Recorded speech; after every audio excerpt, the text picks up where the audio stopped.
Alice DeRoss morava na própria Oletus Manor quando criança e era filha do proprietário. Seus pais compraram a mansão por um preço barato devido à sua má reputação. E lá teve uma infância gratificante e pais companheiros e gentis. Um grupo de jovens vândalos invadiu a mansão quando Alice tinha apenas 6 anos de idade. Seus pais foram mortos e ela e seus irmãos se tornaram órfãos. Nas ruas, Alice começou a sofrer de histeria e logo foi enviada para um orfanato. A órfã sofreu graves torturas psicológicas na instituição, até completar 14 anos e ser adotada por um cientista, sendo levada para a Austrália e servir de cobaia para seus estudos e experimentos. Ele buscava descobrir como trazer consciência novamente a uma pessoa psicótica. A tortura, as drogas e os experimentos confundiram seus sentidos e levou um tempo para que o cientista e sua equipe médica a recuperassem. Mas Alice gradualmente foi se tornando consciente novamente. Talvez isso não fosse tão bom assim, pois estar lúcido em um mundo cruel às vezes pode ser pior do que não estar. Uma voz existia na cabeça de Alice em sua memória, salvando-a de um colapso constantemente. Ainda assim, haviam sequelas que a acompanhariam pelo resto de sua vida. Seu cérebro não era mais capaz de sentir medo, nem de suportar sons agudos. Constantemente tem pesadelos do passado. Também sofria de um grave transtorno obsessivo, o que a faz usar luvas o tempo inteiro. Aos 21 anos, fugiu de volta para a Inglaterra e se tornou uma repórter investigativa. Adulta, ela é uma mulher elegante e inteligente, com uma personalidade forte e corajosa, boa em observações, conseguindo identificar as emoções dos outros. Por este motivo, ela viaja de volta para a mansão e busca investigar sobre a tragédia e o desaparecimento de pessoas de sua vida.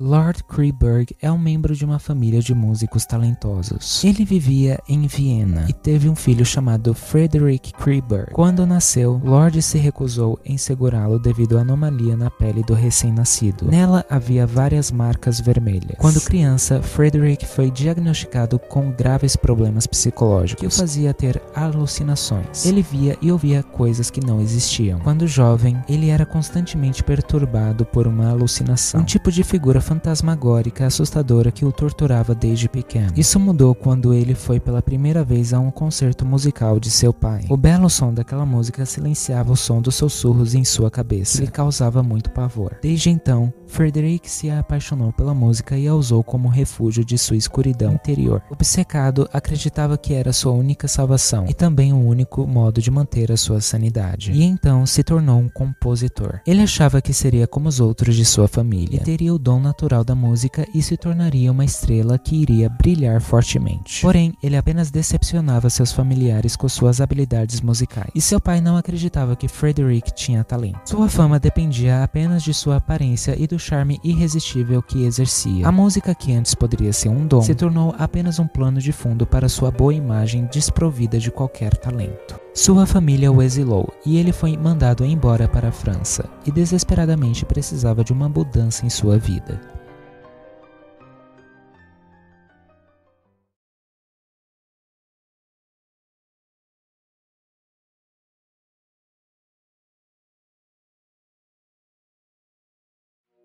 A caçula da família Xiao cresceu ouvindo o mantra: os brotos jovens de bambu enfrentam o frio do inverno com graça e serenidade. Lição sobre firmeza e tranquilidade diante das dificuldades da vida, coisa que simbolizava a essência de sua linhagem. Seu pai havia lhe ensinado isso. No entanto, não há como evitar certas tragédias, não importa o quão sua vida seja disciplinada e moderada. Eles viviam nas montanhas afastados do resto do mundo, e mesmo assim, uma catástrofe aconteceu no templo da família. Tudo foi transformado em fogo de repente, como se tivesse sido por uma enorme besta. Apenas a garota mais nova sobreviveu. Motivada a continuar o legado de sua família, teve de enfrentar milhares de desafios. Tornou-se uma fiel discípula de um mestre sábio e aprendeu artes marciais em uma busca por justiça. No entanto, descobriu uma verdade inconveniente. Os heróis dos contos de fadas, que protegem os inocentes e corrigem erros com justiça, raramente existem no mundo real. Lutar contra isso muitas vezes só trazia mais dor e sofrimento. Ela falhou em sua tentativa e sua verdadeira identidade foi descoberta, sendo obrigada a fugir, com as memórias de insultos por trás de seus olhos. Mesmo assim, jamais desistiu, continuou de pé por todos aqueles que se foram. E então, a garota teve de deixar o nome de Xiao e passou a se chamar de Qi Shi. Em sua trajetória, experimentou a dor que lhe ensinou que muitos fracassam em alcançar os seus objetivos. Xi ainda lembrava das palavras de seu mestre, que dizia que para alcançar a pureza deve-se deixar a ganância e a raiva de lado, e também as mágoas do passado. Mas ainda se questionava se realmente é apenas com serenidade que se consegue ter paz e se a resistência pode levar à autodestruição. Até que considerou viver na cidade grande ao redor das pessoas e desistir de continuar lutando tanto pelo legado da família Xiao. Recebeu então uma carta misteriosa que levaria Xi a desaparecer da China.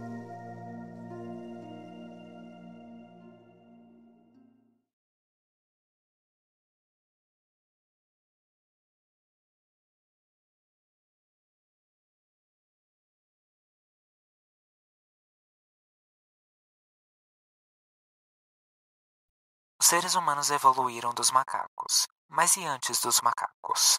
O professor Lutino de Rose estudou a evolução e o surgimento da humanidade e também buscava entender a vida. Os répteis era algo que chamava sua atenção.